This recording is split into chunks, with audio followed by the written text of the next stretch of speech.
Hey guys, what's up? It's me, Thomas. Tonight we are here back with Re-Res. Tonight, well, we got a long one. This one's about 50 minutes, and it's on the worst racing games of all time. So, yeah, it's the reason why I actually already did the whole flat out 3 thing. You'll see what I mean in a minute. So, without any further ado, be sure to like, subscribe for more. Hope you enjoyed. Let's go. And there's the bus. Oh, Charon. Or Chiron. Well now, who might you be? I'm the ghost of the money someone wasted on Flat Out 3. See? Yeah, we all saw that one. Yeah, we all know that one is. It's the worst rated Excuse me, game. where does this bus go exactly? This bus? Why, it ferries every specter of wasted money on awful racing games to their ultimate destination. The bottom bin, the great shrug, the place between live service and vaporware. Vaporware? Get in. Okay. I think this ride is gonna get mighty crowded. Expect bad games. So, what are you in for? What are you in for? Me? I'm the ghost of the money wasted on. Yaris is an arcade-style racing game developed by Backbone Entertainment and Castaway Entertainment and released exclusively for Xbox 360 in 2007. This game is special. must have missed It was that. released for a limited time as a free download on Xbox Live Arcade, and since its limited release window lapsed, it is no longer available to download and play. Wait, a free game? That means it didn't waste anyone's money. Doesn't that mean this game gets a pass? Time is money! Don't you forget that!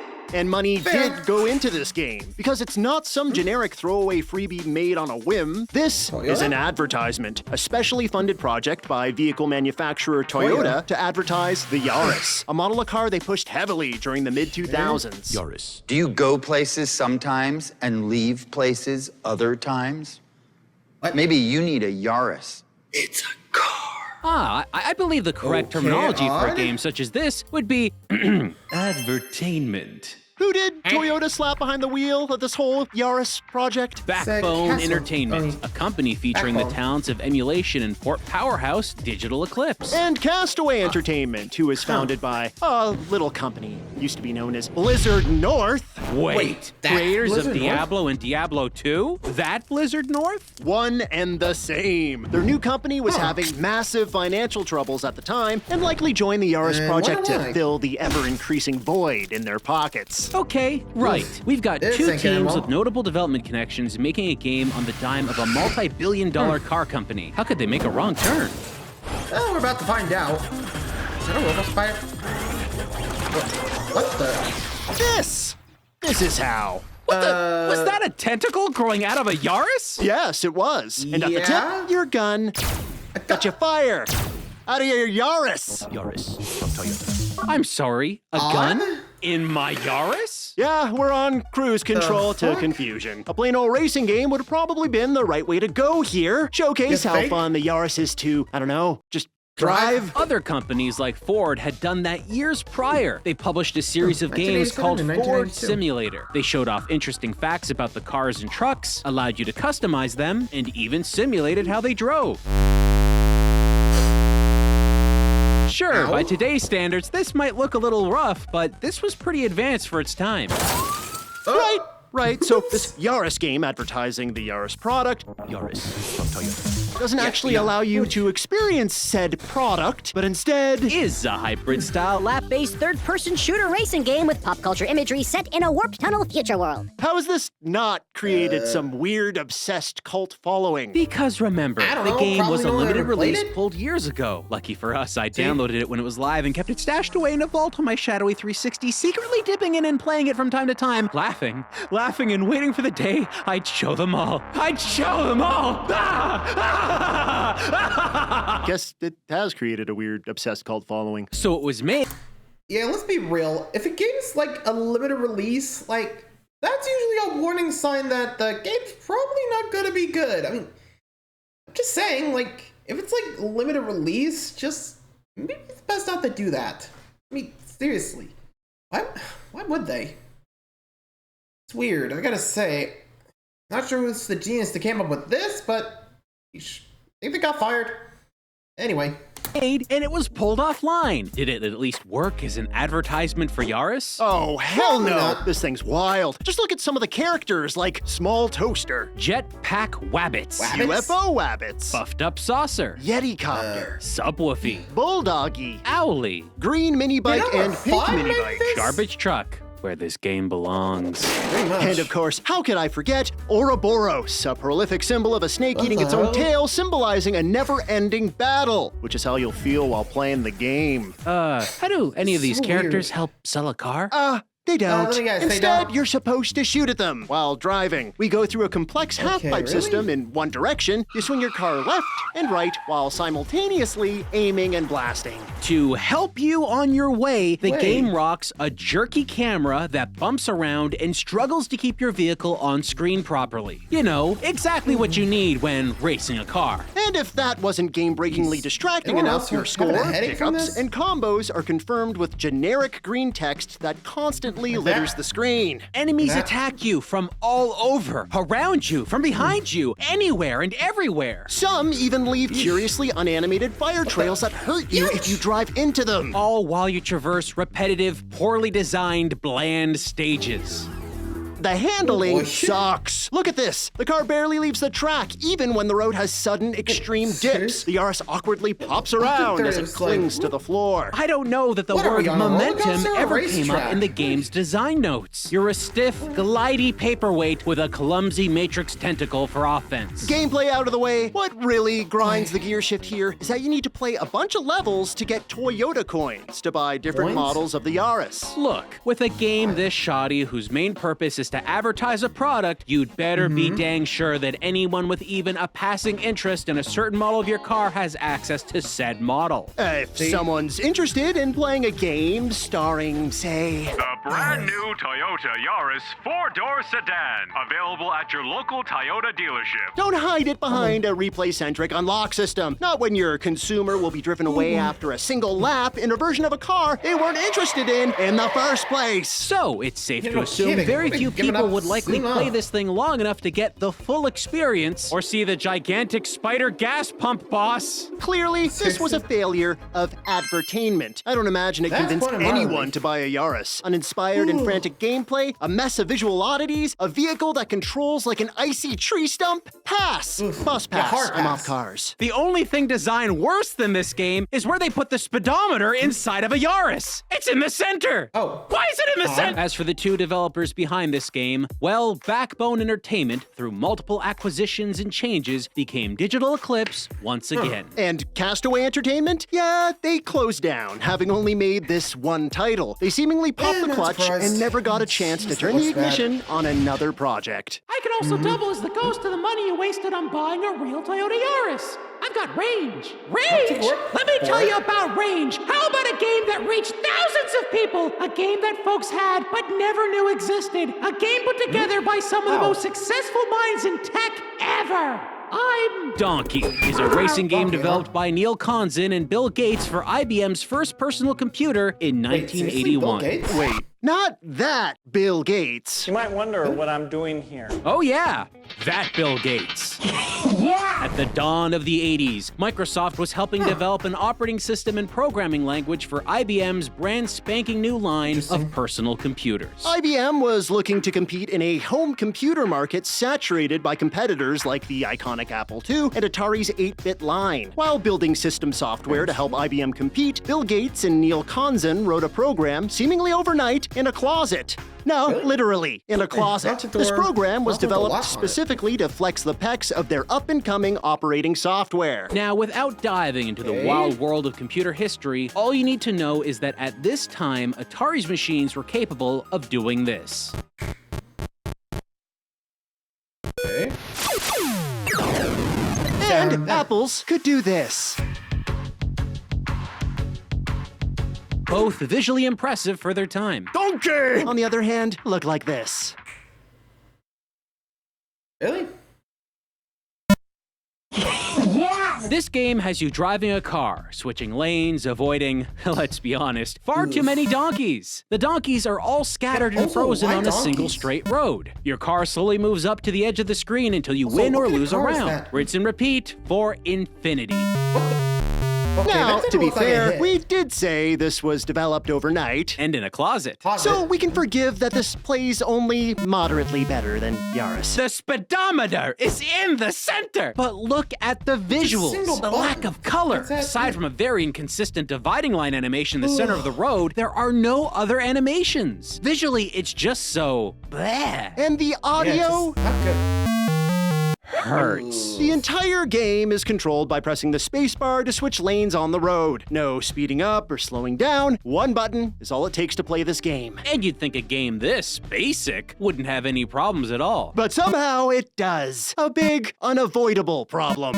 Like that. When you switch lanes too quickly near a donkey, even if you obviously couldn't have hit the donkey, Like that. You'll hit the damn donkey. the hit detection seems to be fine in front of our four-legged friend, but it's way off behind the hoofed beast. Such a simple flaw shouldn't be that big of an issue, but when the only thing you do in the game is switch lanes, this stands out. Imagine a game of Pong where your paddle lets the ball travel right through it from time to time. It's inexcusable. Simple games cannot have big issues, because if they do, it's all People you'll are gonna ever notice see it. when you play it. But we hear what you're saying. Guys, this couldn't have possibly been sold. Nobody would actually distribute this to public, especially not Papa IBM or Mama Microsoft. They have an image to maintain. Yeah, about that. I exist.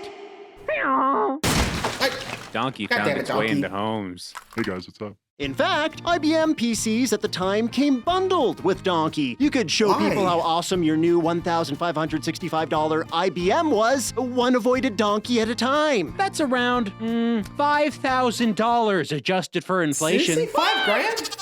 Grand! And you got a donkey game made overnight in a closet that probably didn't have windows? Now, I'm sure you're all Really? thinking we're being harsh on a game from so long ago. But why listen to us complain about it when you can listen to someone who actually bought one of these PCs at the time? One of the many proud owners, Steve Jobs, Jobs? then CEO of Apple, who brought it into work for his employees to tear down and study. Andy Hertzfeld, Oh. one of the key architects of the Macintosh operating system, was on hand to witness this would-be rival's attack at the Apple empire. He had choice words about Donkey. The most embarrassing game was a low-res graphics driving game called Donkey. The player was supposed to be driving a car down a slowly scrolling, poorly rendered road, and could hit the spacebar to toggle the jerky motion. Every once in a while, a brown blob would fill the screen, They gave which was donkey? supposed to be a donkey manifesting in the middle of the road. If you didn't hit the What brown spacebar in mean? time, you would crash into the donkey and lose the game. We were amazed that such a thoroughly bad game could be co-authored by Microsoft's co-founder.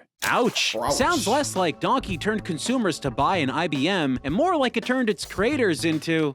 Well, Yeah, and whatever happened to Bill Gates? yeah, he bounced I back. think he bounced back. But one could only imagine how much more successful Bill Gates would have been had he developed Donkey 2, another on the road. Don't you Please give don't give him anyone ideas. now. Nobody would willingly play that. Speaking enough. of racing games I mean, no one's nobody ever would heard of willingly it, want to so- play, Spirit of Speed 1937 is A racing game developed by Broadsword Interactive Limited and published by LJN for the PC Wait, in that 1999 and the Sega Dreamcast in the year 2000. While this was the first game Broadsword ever developed, for LJN, this would be the last game the company would ever release. LJN has a long, storied history of quality that is questionable AK bad. and widely discussed online. Despite the fact Okay. that LJN never developed a single video game, some folks really dislike anything with this logo. But shockingly, their early roots publishing contentious NES titles didn't quite kill off the company, allowing them to limp their way to the edge of the new millennium. Now, while LJN was a multicolored husk anticipating a death knell in 2000, Broadsword Interactive would go on to develop games for the next decade. So it's one company's last game Bye. and another company's first. Was it bad enough to put LJN out of its misery? Was it good enough to propel Broadsword to more solid software creation? To answer Shall we see? these important questions, we must first explain what this game is. As you probably figured out from the title, Spirit of game. Speed 1937 is a racing game that takes place in 1937. And like in any good racing boy. game, it offers players plenty of tracks to Mercedes-Benz, race with Miller. a whole stack of vehicles to choose from. Unfortunately, Oh, no old matter school. which vehicle you pick, the only spirit you're gonna awaken is a spirit of pain. In this game, every Okay, horse car sickness. drives like a bathtub with Jesus some Christ. wheels nailed to it. Steering is, how do we put this? Not reliable. And hey, maybe that's accurate for the time period. Maybe all of these vehicles really were frustratingly fickle back then. But if that's the case, why make a game about it? There's not a heck of a lot going on in these Portrait Souls stages. about it? They're inspired by real tracks, but don't really do those spaces justice. Look at how sparse this is. These locations do sport one thing, though, a variety of turns, even 90-degree ones.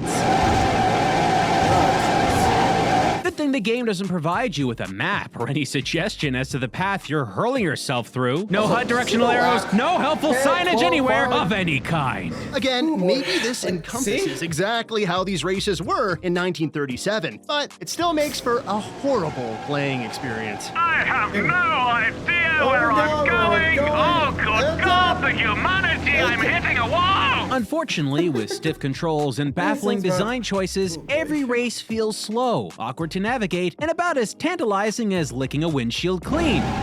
A racing game has one primary job, making said races fun and interesting. But here, it almost feels like you... Wait, can we?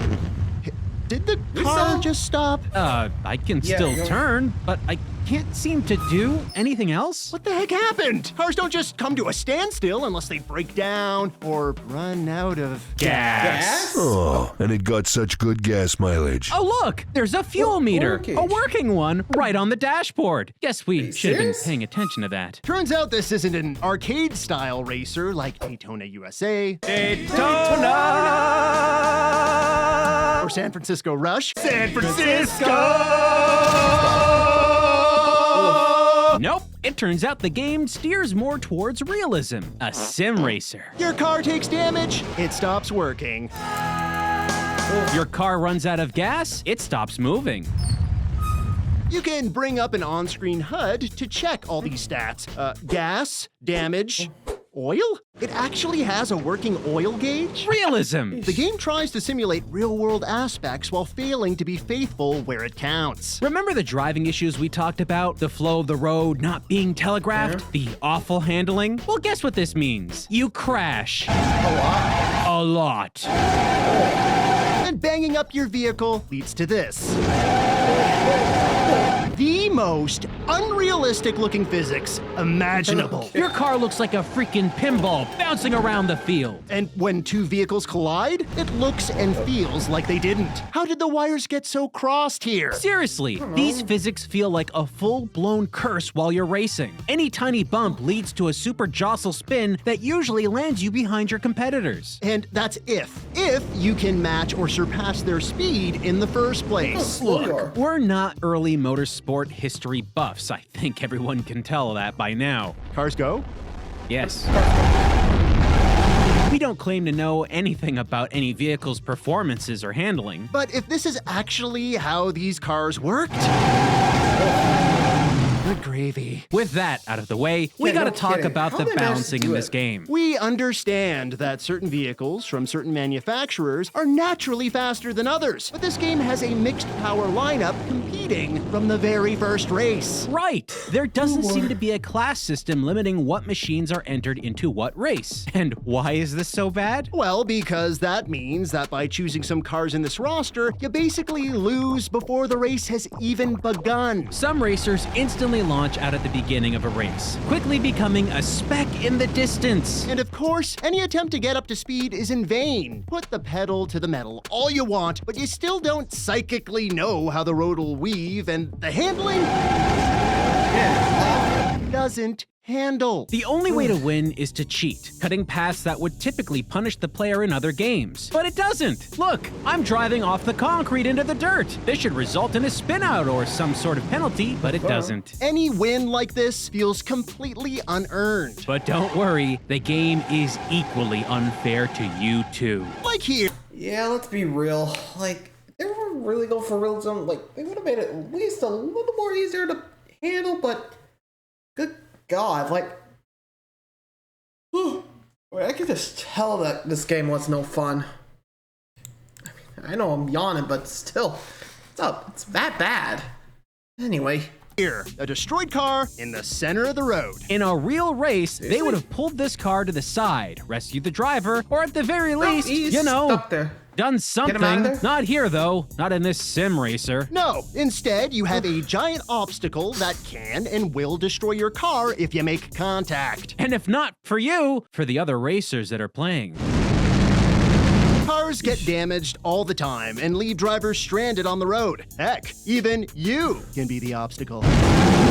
Remember how we kind of ran out of gasoline? Well, the game doesn't instantly end. You stick around like the huge, embarrassing paperweight you are until you force quit the race. Even your opponents can run out of precious fuel. Here, we were stuck on the road and suddenly felt a large shove forward. Turned out a car hit us from behind and also ran out of gas at the exact same spot we did. And they slowly slide down the track. Nice. Oh no, more cars! Race for impact! Pile up!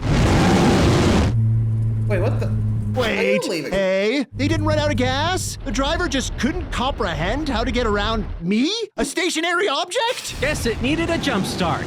A collision jump start.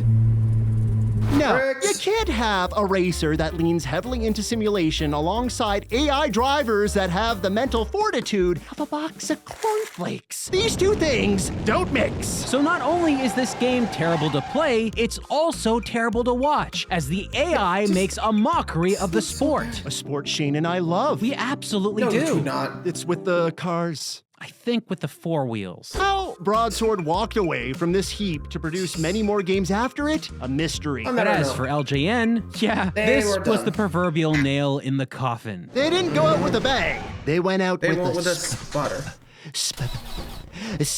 Sputter! Thank you. Sputter. Oh boy, the cars in that game look identical to the one in Donkey. They certainly control the same. 6 plus 6 equals 12! Ah! You can't just jump out and do numbers at people. 12 minus 9 equals 3! Seriously, what's this guy's deal? Does he need help? It's okay. I know him. He's got a sad history with numbers. That poor sucker's the ghost of... Math Grand Prix is a racing game developed by Atari and released for the Atari 2600 in 1982. Wow, besides that Donkey game we covered, this might be the earliest console game we've ever talked about on the show. You're right! Math Grand Prix was released just a year after Donkey. Huh, so what's it like?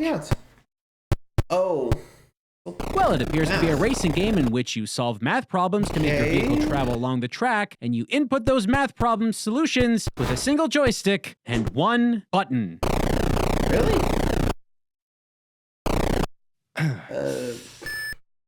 So this is a big boring. pile. It's pretty bad. 16 minus 7 equals 9! Yeah, If I stop was involved in a game that bad, I'd probably lose the ability to speak as well. Tragic. Old-timer ghosts. Sad state of affairs. Like all the money lost on bad Nintendo Entertainment System games. Did someone say bad Nintendo Entertainment System games? Is every ghost on this bus listening in on this conversation? Yes. You gotta be kidding me! I'm the... Monster Truck Rally is a racing game developed by Real-Time Associates and published by... Intiv Corp? Intiv Corp? It was released for the NES in 1991. Real-Time Associates have a long history of game development. They created games like Bug, as well as titles based on popular intellectual properties like Beavis and Butthead on the SNES and Real Monsters. Funny thing, Real-Time Associates' name doesn't appear anywhere to let you know they worked on the game. But this, Intiv Corp, InTV Corp, whatever, it seems to be everywhere. I've never heard of Intiv before, but that font seems awfully familiar. Hey, wait a second. Television Corporation. Well, that's strange. Another console manufacturer releasing games on a competing platform? Why did they switch out their own name? According to my lightning-quick research, Intev Corporation wasn't really in television. Matteltronics, who owned Intellivision, sold off its assets in 1984 to leave what they likely assumed was the doomed video game market. Oh, no future in them strange video game thingers. Hey, Mattel! Once they were out of the console business, the folks that ended up buying the scraps formed a new group called Intev Corporation, which went out of business in 1991. Wait. When did we say this game came out? 1991. This game is gonna hurt, isn't it? Oh, it'll hurt. Even the music hurts. Sounds like a rat's choking on a balloon. I'm trying to cut back, but my doctor says I need to at least have 3 balloons a day. Right, but the gameplay. How is the gameplay? Only one way to find out. Let's start up a mud-filled drag race with 3 other trucks. This ought to be fun. And go. Before disaster. Okay. Wait. Okay, how are we supposed to change gears? This is bad. Really. Like ultra stupid, crazy slow. I could do my taxes before this truck finishes the race. Yep. Hold on. What? Are we getting lapped in a drag race? That's how slow we're going. We're breaking the fragile concepts of space and time. Oh, look. They've already finished and are now acting as obstacles. Looks like the Spirit of Speed from 1937 is still alive in 1991. This is insulting. We're now just going through the motions to officially lose the race. Nothing I seem to be doing is making the car go slower or faster. It's perpetually stuck at this speed. And with a new record for world's slowest driver. Us. It's us. Yeah. This is so stupid. Every time we race, it always seems like the other trucks are faster than ours. Oh, you have no idea. At first, this might seem like a by-the-numbers truck racing game, but it doesn't play the way you think it would. Like with your car's transmission. In other racing games, if your vehicle wasn't automatic and had multiple gears to shift through, you'd likely use an input on the controller to trigger that function. So if you drove left and right with a D-pad, up and down could be how you change gears. But that's not what's going on here. See, to change gears, you need to hold the acceleration button, release it briefly, and tap and hold it down again. And do this a few times. It's the most unreliable and confusing way to change gears in a game ever. But they had free inputs on the controller. Why didn't they just use up or down on the D-pad? Great. The confusion keeps on trucking when you see the larger levels. Oh, what are we even looking at here? This is an isometric perspective showing you the rise and dips in stage topography. Only with this very specific angle they chose, it cuts directly on the corners of certain hills, meaning that you can't see the freaking hills? Yeah, isn't this just the most headache-inducing? There are obstacles to avoid, harsh turns to take, and much more that all has to be done while correctly timing out your gear-changing taps to accelerate. So more often than not, you'll be stuck in situations like this. Come on. Get up the hill. Move! At least we can blame this design on it being an NES release. Maybe they didn't know better. I wouldn't be quick to say that. RC Pro-Am and Super Off-Road were both released on the NES earlier than this. Both featured complicated level designs, but with some very smart points. RC Pro-Am does feature a similar viewpoint, yes, but direction arrows for upcoming turns and a mini-map at the bottom help guide you along your way. Monster Truck Rally misses both of these things. It's like being stuck in a maze. And Super Off-Road has a shockingly similar game premise, but they pulled the camera way back so that you could easily view the whole stage. To add to the gameplay complexity and variation, RC Pro-Am features pickups on the tracks that upgrade and improve your vehicle, and Super Off-Road features a more robust system utilizing in-game winnings to purchase additional upgrades. Monster Truck Rally features nothing like that. Well, it does have a track builder, but do you really want to make tracks that look like this? No, thanks. They tried to offer different game types to spice up the gameplay in Monster Truck Rally, but it all just fails. Car Crush, where you crush cars. Sled Pull, where you pull a sled. Or driving. Tug of War, where 2 trucks drive in opposite directions with a rope attaching them.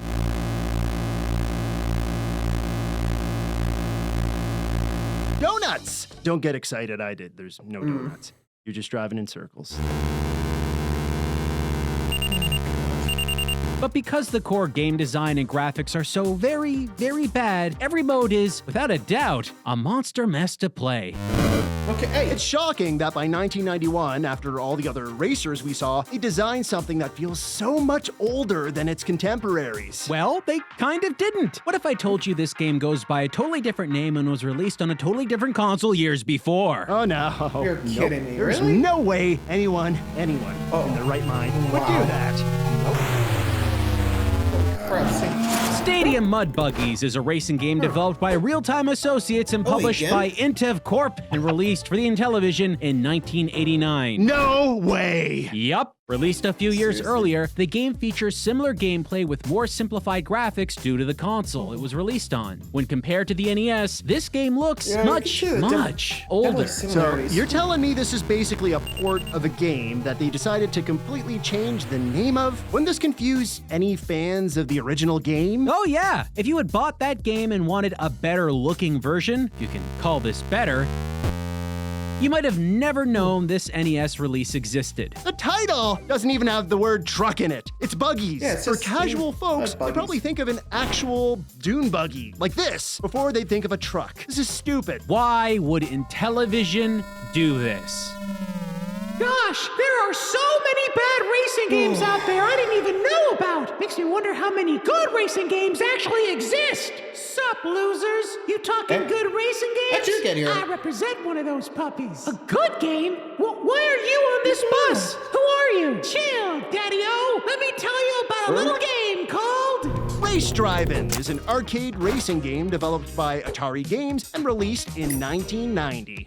Okay, I've played Race Drivin. Race Drivin is good. Actually, it does look kind of cool. Are the clouds parting? Are we talking about just good games now? We could, but today we're not focusing on the arcade version of this game. Oh, is it the DOS version? That one's pretty great too.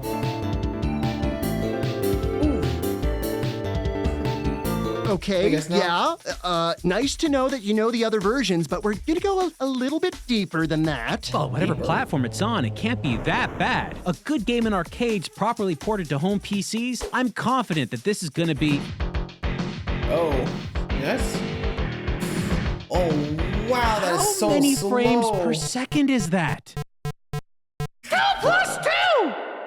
Yeah, I'm the ghost of the money wasted on the Super Nintendo version of Race Drivin.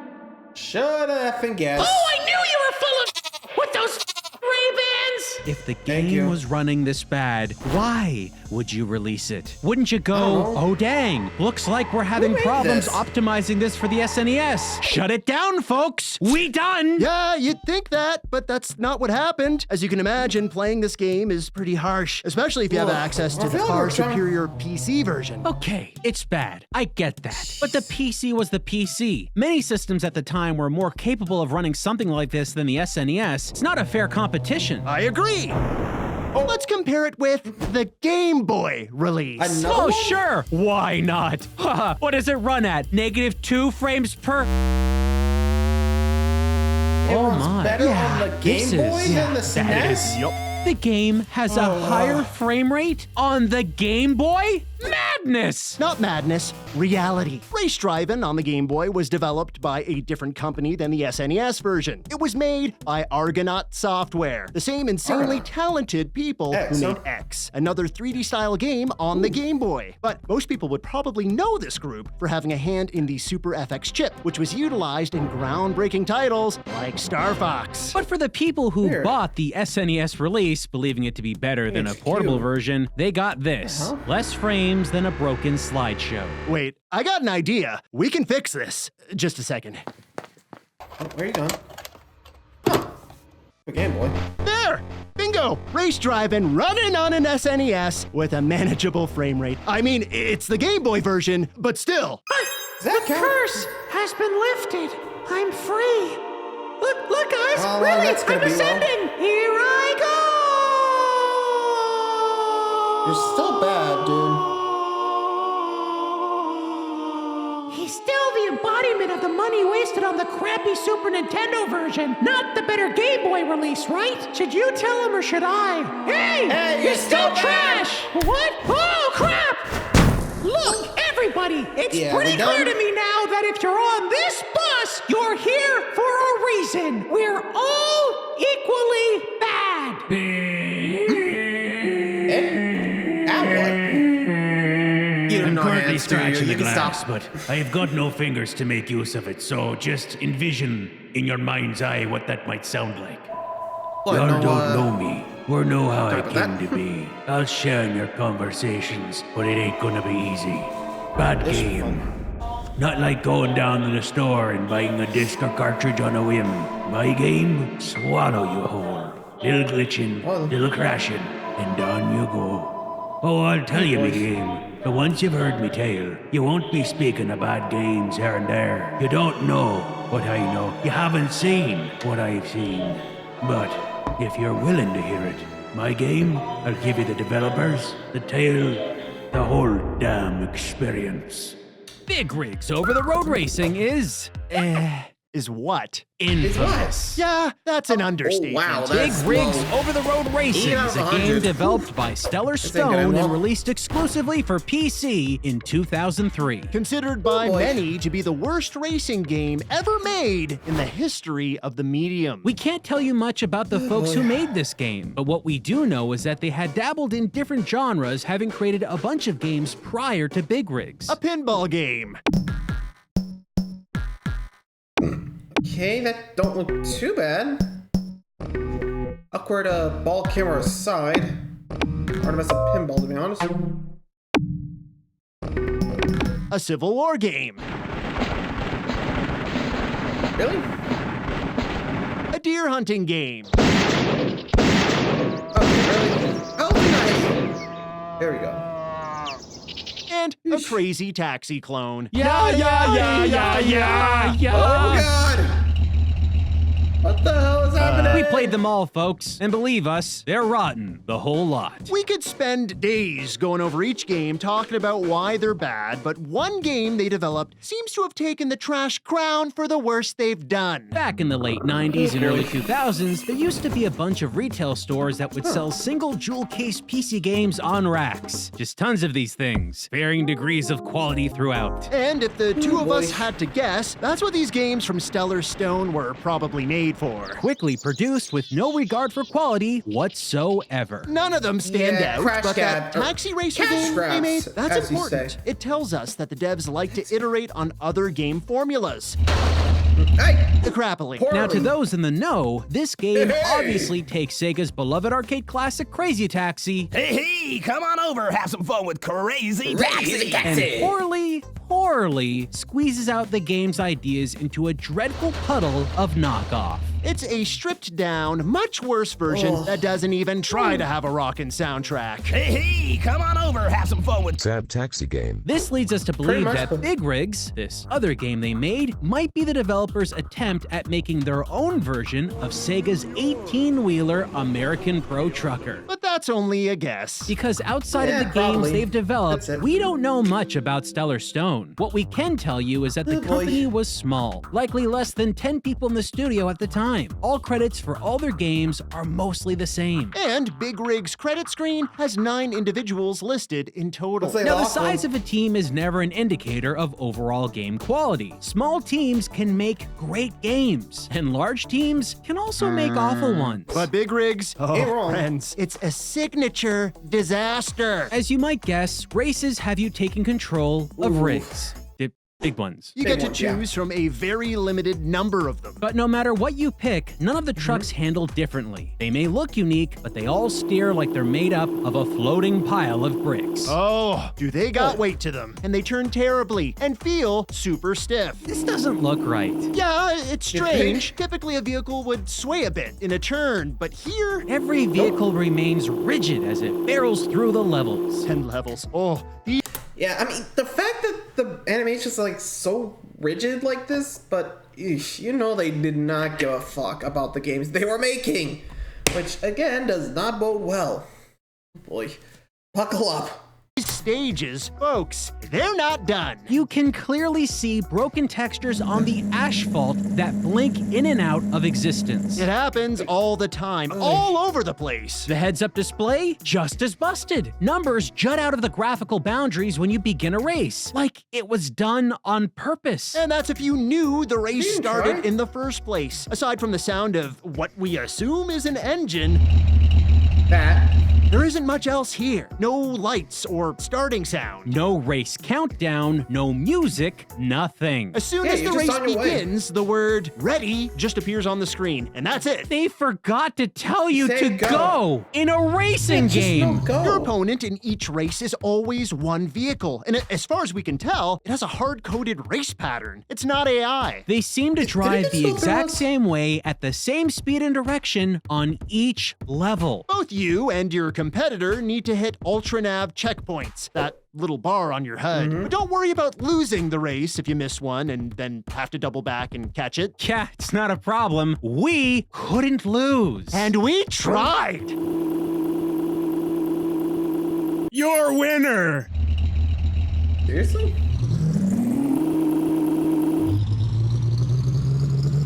Your winner! As far as we can tell, Big Rigs has no losing screen. So no matter how bad you drive or how late you make it to the finish line, you'll always win. Your winner! We tried different game modes to see if they resolve this, like the random race option from the main menu. But when we started that up, the entire level disappeared. So, no help there. But fine, vehicles handle like crap. Your opponent is a cut and paste recording. Game modes are broken, and you can't lose. Your winner! At the very, very least, the act of driving your vehicle and avoiding hitting obstacles must provide some minor enjoyable challenge, right? Let me guess. Yeah, but no. In 3D video games, typically, models and levels, like buildings, are designated with boundaries. You've definitely seen it before. If your character runs into a wall, the wall stops your character from moving forward. You know, like real life. Well, this game, they didn't do that. Well, that's impossible. Oh, you think? Every single building, every single object is completely ethereal. You may drive through anything and everything. This looks so monumentally stupid. Worst off, this includes bridges. Your vehicle will fly through, driving underneath them, while your camera stays on top of the bridge somehow. And your opponent, they can drive right through you. Because none of this really matters. Because matter doesn't matter, apparently. This is just... Fuck. Oh, what the... What's... Why didn't they fix this before release? I have no idea, but here it is in all of its glory, but it gets worse. How could it get worse than this? Well, see, the trucks themselves, they seem to be designed in a way where they have constant momentum. If you drove up a cliff in any other racing game, your vehicle would slow down a bit to compensate, since it's hard for a vehicle to go up a hill and all. Gravity, we call it. We're all familiar with it. Well, in this game, that doesn't happen. What the... You just drive off, max speed, flailing around like the hill is nothing. Oh, and did we mention they forgot to make any boundaries at all for the levels? This right here, this is impressively bad. I've played games where you could get through the invisible walls on a level, like a fun way to try and break the game. But here, it's not even a challenge. Just drive in any direction for a few seconds and bam! Instant Outworld! With all this, I think it's easy to see why so many people have actually played this game. Not because it was good. Oh, no, because they just wanted to break it. Because it was the terrible racing game. A while back, we called Flat Out 3 the worst racing game. In that game, you had to play it to progress. It's a game. But Big Rigs, it's just more like a free-moving obstacle experience, I think. At the very least, we can say with confidence that Big Rigs stands alone. The team at this point knew they weren't making a positive splash in the world of gaming. Clearly. With that knowledge, the developers would never attempt to create another video game ever again. You know, by the end of that game, it became known by all, holding hundreds of reviewers. I don't know how many more played it, maybe thousands. I don't know why, but they played all they could stomach and walked away with a fancy video to show their friends. Had a laugh, they did. They'd beat it, they'd say. But it weren't done. No, I kept a secret in me. Something deep down. Everyone looks at that Big Rigs and don't have the foggiest. Because what nobody knew, not a one of you, that Big Rigs had a sequel. Midnight Race Club Supercharged is another racing game developed by Stellar Stone and released exclusively for PC in 2004. Just again? I mean, you can't do that, right? You can't make big rigs and turn around and make a sequel to that game, right? How could they do that? Did they not learn? Did they not bear witness to their own errors? Well, hold on. Take solace. This is Stellar Stone's final title. And unlike their previous racer, the title of this last game had obvious inspiration: Midnight Club Street Racing. Keep in mind that while we say the title is inspired by that game, the game itself totally isn't. Now let's give you a moment to breathe. No doubt you're shocked to learn a sequel exists to this. And while you might expect that some advancement in games creation has happened between Stellar Stone's titles, either on the skill side or the tech side, well, prepare to be shocked once more. We'll give them a positive note. Most of the 3D objects in the game world now have boundaries. Good gosh, one would never expect such a thing to be real. But it is very real. Look at this. Like, But it doesn't matter because... Wait.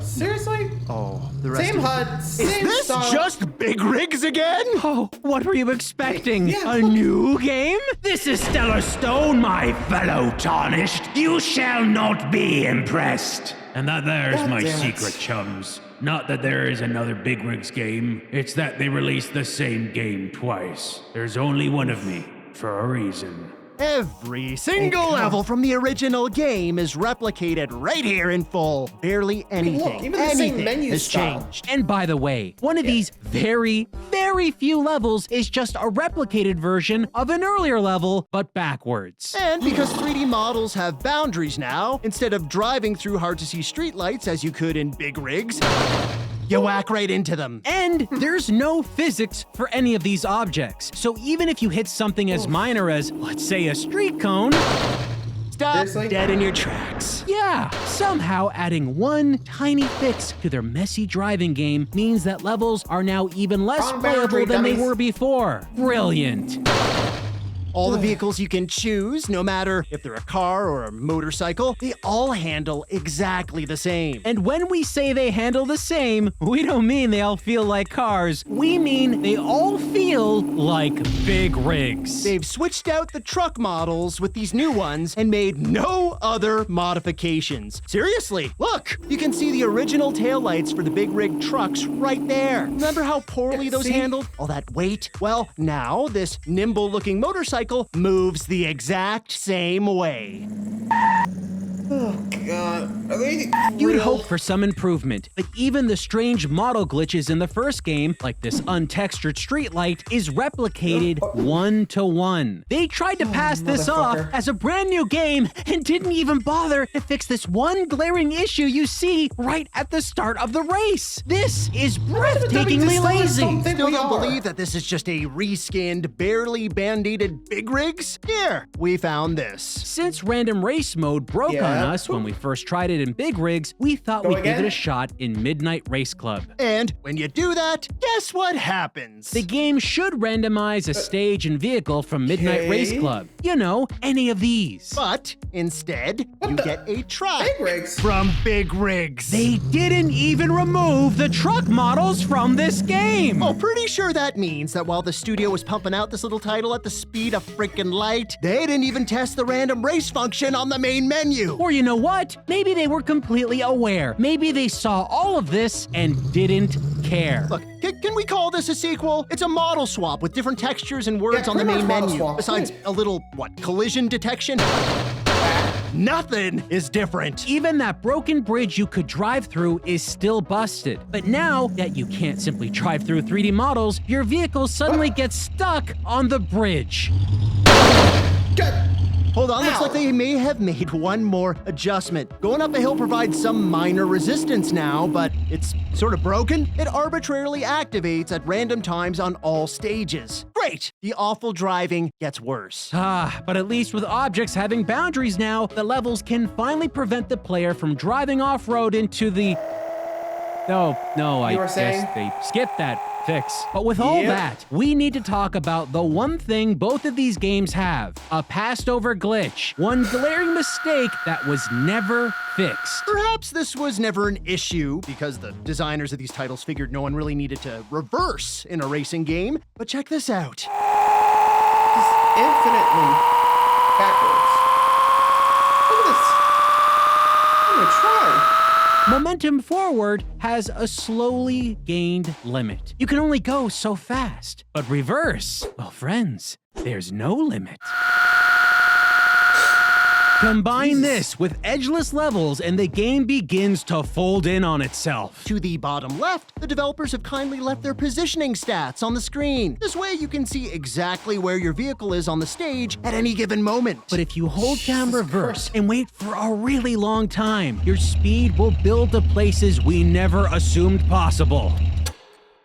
Wait, what the heck? There's nothing out here. Where did the world go? What is this place?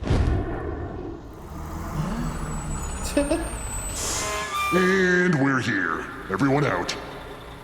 I'll stop. Where is here? End of the line, bucko. Jeez, there's so many. How many more are gonna show up? Depends. When do you think those idiots will stop reviewing bad games? Probably never. We've looked through our fair share today. And while the extreme lack of quality in Big Rigs and Midnight Race Club Supercharged has us scratching our heads as to whether these disasters even qualify as racing games, we can easily say that our time with these two titles was absolute misery. But if we had to choose which one was worse, well, I think we'd have to go with Midnight Race Club. Yeah, Big Rigs was a busted experience in a lot of ways, but in the end, we could play every level and drive every vehicle in the game. Midnight Race Club, on the other hand, is not only a sloppy mess to play, but it has one special vehicle that, when selected, will hard crash your game every time, guaranteed. See? Big Rigs didn't have that problem. Don't know why it happens, but it's more than enough to crown this game worse than Big Rigs. Congrats, Midnight Race Club. We hate you. We tasted a bunch of different flavors of terrible racing titles today, and through all those gnarly skid marks and potholes and somehow arithmetic and donkeys, we actually found commonality. Yup, they all share that rush of anguish and disdain you get from playing them. That burning, nitrous-infused loathing that will skid 3 words out of your face at top speed. It's just bad. Actually, I liked how they had the ghosts say their phrase, so, which again, knowing these games, good God. Anyway, so hope you guys enjoyed that one. God. Anyway, thanks for watching, everybody. Till next time, like, subscribe for more. See ya.